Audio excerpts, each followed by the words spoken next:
Adventures of Tom Sawyer. Adventures of Tom Sawyer. Mark Twain. Retold by Joanne Dyes. Illustrated by Ray Burns. Tom. No answer. Tom. Where is that boy? Tom. The old lady pulled her glasses down and looked over them.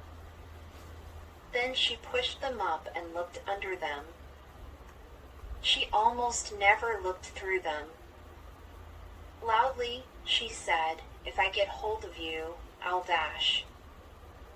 She went to the open door and stood looking out into the garden. There was a slight noise behind her, and she turned just in time to grab a boy by the back of his shirt and stop his flight. "I might have known you were in that closet. What have you been doing in there?" "Nothing, Aunt Polly." "Nothing. Look at your hands. And look at your mouth. 40 times I've said if you didn't let that jam alone, I'd skin you. Hand me that switch." The switch hovered in the air. There was only one thing to do. "Look behind you, Aunt." Aunt Polly whirled around. The boy fled, disappearing over the high board fence. His aunt stood surprised a moment, then broke into laughter. "Can't I ever learn anything? He's played enough tricks like that. I know he'll play hooky today. I'll just have to make him work tomorrow, even if it is Saturday. He hates work more than anything, so that will punish him." Tom did play hooky that day, and he had a very good time. But when Saturday morning came and all the world was bright and fresh and brimming with life, Tom was miserable. He appeared on the sidewalk with a bucket of whitewash and a long-handled brush. He looked at the fence, 30 yards long and 9 feet high. Sighing, he dipped his brush and painted a few planks. He compared the whitewash streak with the long stretch of unwhitewashed fence and sat down on a tree stump, discouraged. Tom began to think of the fun he had planned for this day. Soon his friends would come along, and they would make fun of him for having to work. The very thought of it burned him. He searched through his pockets to see if he had enough treasures to trade for work. But the small assortment of marbles, toys, and bits of trash wasn't enough to buy him even half an hour of freedom. Suddenly, a great inspiration struck him. Jumping to his feet, he went to work. Soon, Ben Rogers came along the road, munching happily on an apple. He stopped and stared at Tom, who kept on whitewashing as if he didn't know Ben was there. "You're in a fix, aren't you?" Ben asked, grinning. He got no answer. Tom looked at his work with the eye of an artist, then swept his brush gently along the fence. Ben drew closer. "You've got to work, hey?" Ben asked. Tom turned suddenly, as if surprised. "Why, hello, Ben. I didn't notice you at first." "I'm going swimming," Ben informed him. "Don't you wish you could? But of course you'd rather work, wouldn't you?" "What do you call work?" Tom asked him. "Isn't that work?" Tom resumed his whitewashing and answered carelessly, "Maybe it is and maybe it isn't. All I know is, it suits Tom Sawyer." "Oh, come on. You don't mean to say that you like it?" "Why shouldn't I like it? Does a boy get a chance to whitewash a fence every day?" Ben had never thought of that. He stopped nibbling his apple.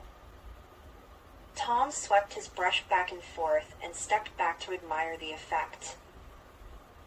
He added a touch here and there, then stepped back again. Ben watched every move. Finally, he said, "Tom, let me whitewash a little." "No, I'm afraid I can't, Ben. You see, Aunt Polly's very particular about this fence that's right here on the street, you know. It's got to be done very carefully. I'll bet there isn't one boy in 1,000, maybe 2,000 who can do it the way it's got to be done." "Really? Let me try. I'd let you, if it were me." "Ben, I'd like to, honest, but Aunt Polly's awfully fussy." "I'll be careful. Let me try. I'll give you the core of my apple." "Well, no, I can't." "I'll give you all of it." Tom gave up the brush reluctantly, but his heart was glad. While Ben worked and sweated in the sun, Tom sat on a barrel in the shade close by, munching his apple and swinging his legs. More boys came along. They jeered at first, but soon were lined up for a chance to whitewash.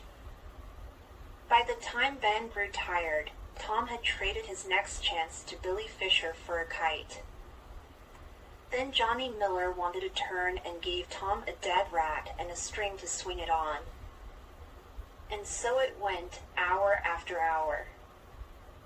By the middle of the afternoon, Tom had 12 marbles, a piece of blue glass, a key that wouldn't unlock anything, a piece of chalk, a tin soldier, a couple of tadpoles, 6 firecrackers, a kitten with one eye, a brass doorknob, a dog collar, the handle of a knife, and 4 pieces of orange peel. And the fence had 3 coats of whitewash on it. Tom said to himself that it was not such a bad world after all. Aunt Polly was surprised when Tom presented himself to her that afternoon. She thought he had run off long ago. "May I go and play now, Aunt?"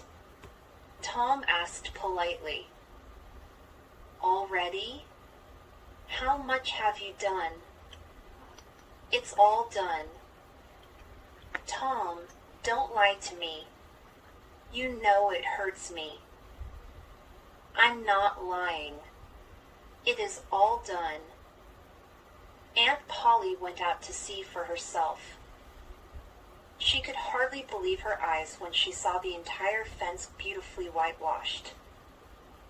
"Well, Tom, I see you can work when you've a mind to," she said. "All right, go along and play. But try to get back sometime this week." Tom ran off with a light heart and made his way through the village. As he passed by the house where Jeff Thatcher lived, he saw a new girl in the garden. She was lovely, with blue eyes and yellow hair braided into 2 long tails. Tom began to show off for the girl without actually looking at her. He balanced on the fence, turned cartwheels, and did all sorts of dangerous stunts and tricks. After a while, the girl walked up the path toward the house. Tom leaned against the fence, watching her. She started up the steps. Then she stopped and tossed a flower over the fence to him before she went inside. Tom walked slowly toward the flower. He stopped to stare down the street as if something there interested him very much. Then he scooped up the flower and ran away. All through supper that night, his spirits were so high that his aunt wondered what had gotten into him. Monday morning found Tom miserable. Monday morning always found him this way, because it began another week's slow suffering in school. As he made his way to school after breakfast, Tom met Huckleberry Finn. Huckleberry was the son of the town derelict. He was hated by all the mothers in town because all the children admired and envied Huckleberry's free and easy life. He came and went where and when he wanted. He did not have to go to school or church. He could stay up as late as he pleased, and he did not have to obey anybody. Tom, like the other boys, was not allowed to play with Huckleberry.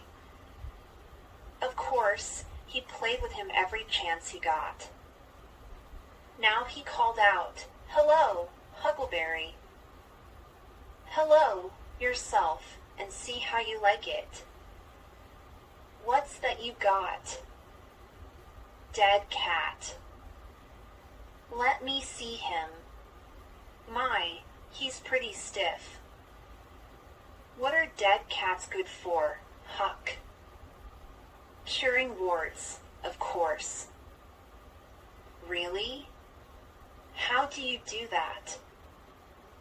"You take your cat to the graveyard at night when somebody bad has been buried," Huck explained. "When it's midnight, the devils come. You can't see them, but you can hear them. They sound like the wind blowing. When they're taking the dead fellow away, you throw your cat after them and say, 'Devil follow corpse, cat follow devil, warts follow cat, I'm done with you.' That sounds good. Did you ever try it?" "No, but I'm going to tonight." "Let me go with you." "Sure, if you're not afraid." "Afraid?" Tom laughed. "Meow at my window tonight, and I'll be ready." Each boy went his separate way. When Tom reached the little schoolhouse, he walked in quickly, as if he had hurried all the way there. The schoolmaster's voice boomed out. "Thomas Sawyer, come up here. Why are you late again?" Tom was about to lie when he saw the blonde braids of the new girl. At her side was the only empty seat on the girl's side of the schoolhouse. He instantly confessed, "I stopped to talk to Huckleberry Finn." The master stared in disbelief. "Thomas Sawyer, that is the most astounding confession I have ever heard. For your punishment, you will go and sit with the girls?" The room rippled with laughter. Tom's cheeks flushed, not because of shame, but because he could not believe his good luck. He sat down at the edge of the bench. The new girl moved away with a toss of her head. Tom sat still, intent on his book, until the attention of the other students had passed from him. Then he began to look at the girl. She looked away. When she looked back, a peach lay on the table in front of her. She pushed it away. Tom pushed it back. She thrust it away again, but not as hard as before. Tom returned it, and this time she let it stay. Then Tom began to draw on his slate, hiding his work with his left hand. For a while, the girl refused to notice, but her curiosity got the better of her. "Let me see it," she whispered. Tom moved his hand to uncover a drawing of a house with a corkscrew of smoke trailing from the chimney. The girl forgot everything else. "It's ever so nice," she whispered. "I wish I could draw." "It's easy." "I'll teach you," Tom whispered back. "When?" "At noon." "What's your name?" "Becky Thatcher." Now Tom began to scrawl something on the slate, hiding the words from the girl. But she begged to see it. "It isn't anything," Tom said. "Yes, it is. Please let me see it. You won't tell anybody?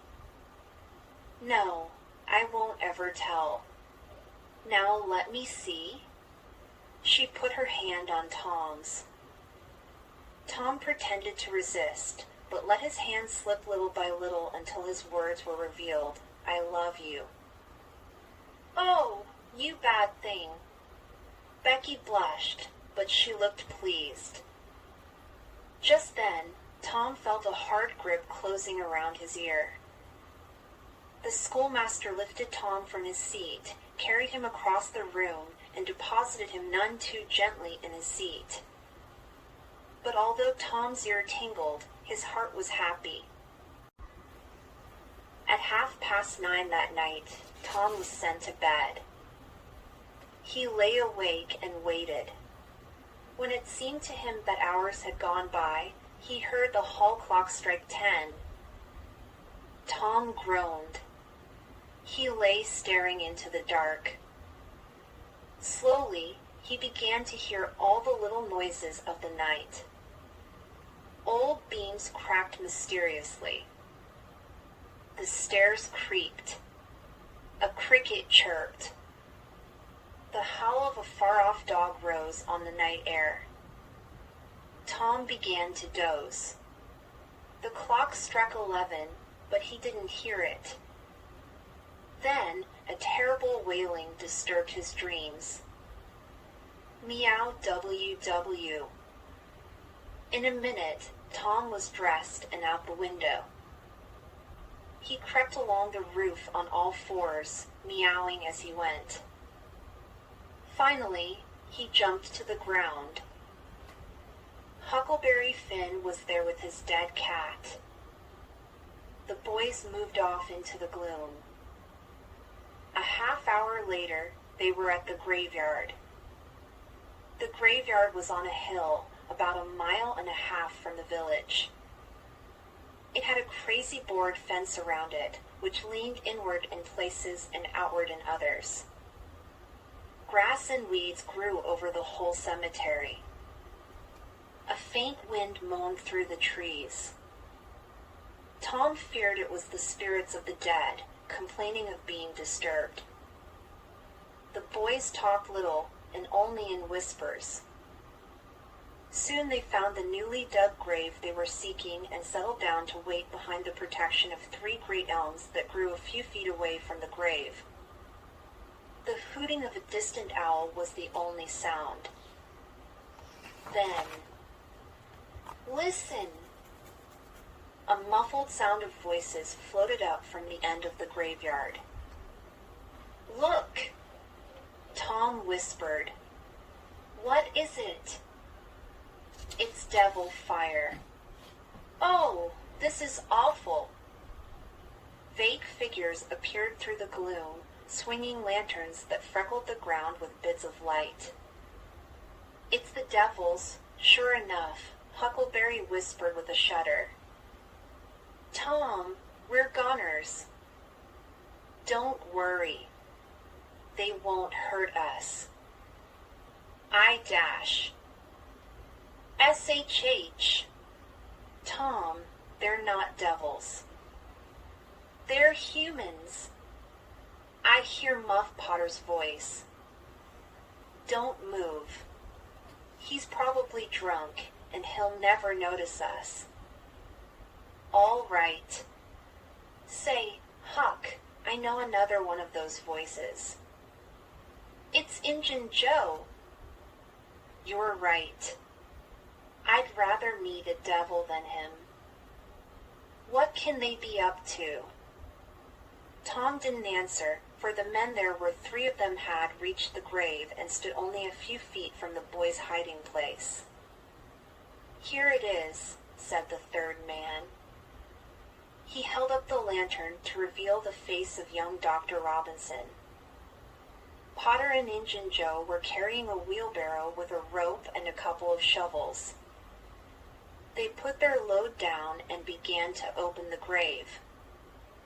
Tom realized they were going to rob it. The doctor put his lantern at the head of the grave and sat down with his back against one of the elm trees. "Hurry," he said in a low voice. Potter and Injun Joe went on digging.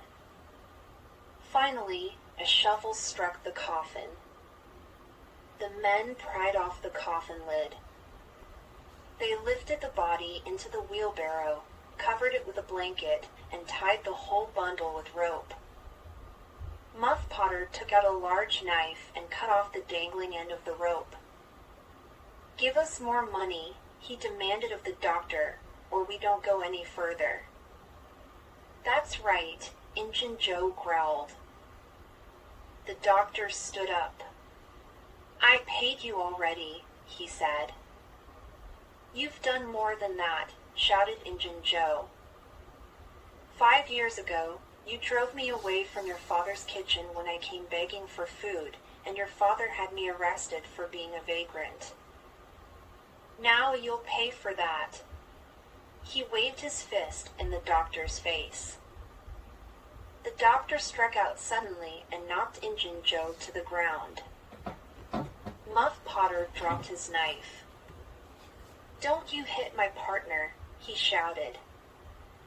The next moment, he and the doctor were rolling around on the ground. Injun Joe jumped to his feet, his eyes flaming. He snatched up the knife and crept around the fighters, waiting. All at once, the doctor flung himself free, seized the heavy wooden grave marker, and hit Potter over the head with it. As Potter fell, Injun Joe saw his chance and drove the knife into the young doctor's chest. The doctor fell on top of Potter. Then the clouds blotted out the moon that lit the dreadful sight, and the two frightened boys raced away in the dark. Tom and Huckleberry were so afraid of Injun Joe that they swore never to tell anyone what they had seen. So it wasn't until noon of the next day that word of the murder reached the village. School was dismissed early, and the children, along with just about everyone else in town, headed for the graveyard. Word was that a bloody knife found near the body had been recognized as Muff Potter's. Even now, the sheriff had men looking for him. Tom met Huckleberry at the graveside. Injun Joe, to their horror, was also there. Then voices on the edge of the crowd began to shout, "It's him." "Muff Potter!" The sheriff came through, leading Muff Potter by the arm. The poor man's eyes were wide with fear. When he stood before the body, he burst into tears. "I didn't do it," he cried. "On my word, I didn't do it." "Is this your knife?" demanded the sheriff. Potter couldn't deny that it was. Then Huckleberry and Tom stood in stunned silence while Injun Joe told a long and detailed story of how Muff Potter had killed the doctor in the fight last night. The boys fully expected lightning to strike the black-hearted liar. But nothing happened. And when Injun Joe had finished and stood still alive and whole, their impulse to break their oath and save poor, betrayed Muff Potter vanished. Obviously, Injun Joe was an even mightier foe than they thought. And so Muff Potter was led away to jail for a crime he hadn't committed. Tom was miserable. Not only was he filled with guilt over the events at the graveyard, but Becky Thatcher and he had quarreled, and she refused to speak to him. He felt he was a friendless boy. Clearly no one loved him. There was only one thing to do. He would become a pirate. And so, instead of heading for school one morning, Tom went in the opposite direction. He soon met Joe Harper, his best friend. Joe had a terrible look on his face. His mother had punished him for drinking some cream he had never tasted. Obviously, she was tired of him and wouldn't miss him if he ran away. Tom told Joe of his idea.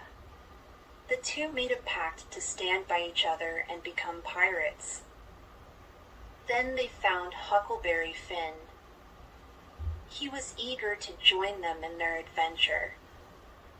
3 miles from their village, at a point where the Mississippi River was just over a mile wide, there was a long, narrow, wooded island called Jackson's Island.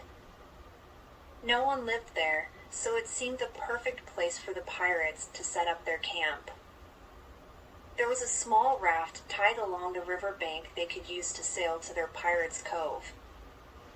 The boys agreed to meet at midnight, bringing any food they could steal from home.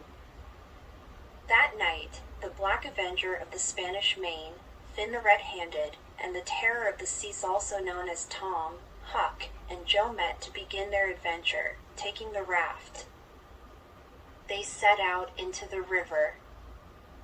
Some 2 hours later, they grounded the raft on the sandbar above the head of the island and carried their freight ashore. Part of the little raft's belongings was an old sail. They spread it over a nook in the bushes for a tent to shelter their provisions.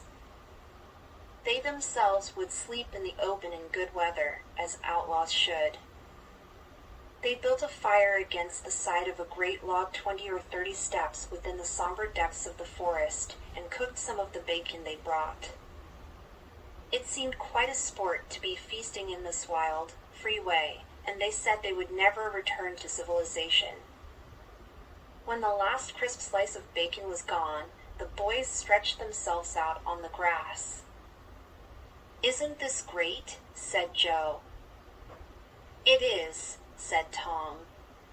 "What would the boys say if they could see us?" "Why, they'd just die to be here." "I'm happy," said Huckleberry.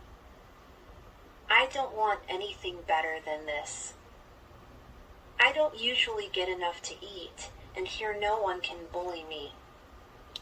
"It's just the life for me," said Tom. "You don't have to get up, and you don't have to go to school, and wash, and all that other nonsense. A pirate doesn't have to do anything he doesn't want to." Gradually, their talk died out, and they grew sleepy.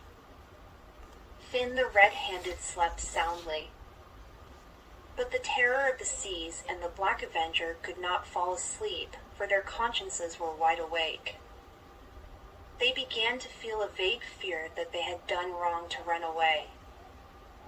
Then they thought of the meat they had stolen, and things grew worse.